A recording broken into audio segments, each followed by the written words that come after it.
Kızım. Ya siz ne Aa, yapıyorsunuz kızım. ya bana? Ne yapıyorsunuz? Hadi Aa, bunu güzel. anladım. Sen ne yapıyorsun? Uzanmışsan atağın otursan zü at ya. Teşekkür ederim. Ha kızım. Başına dönülmelisin. Patilerine bak patilerine kızım. Kızımın patilerine bak. Ay delireceğim ben. Az. Delireceğim. Güzelim. Beni el birliğiyle delirteceksin. Aa güzelim. Aa geçenci. Ne kadar zor değilmiş Şebnem. Oş. Aileden kopmak.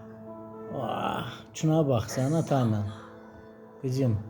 Kurgu ile ne ediyorsun? Kavgada etsen, Az. onlara bir şey olduğu zaman Ta sen güzelim. senin canın yanıyor değil mi?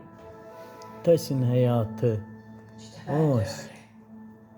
Ne Az. zaman Onur sana dönmeye kalksa, Kurgu ile ne ediyorsun? senin hissettiğini hissediyorum.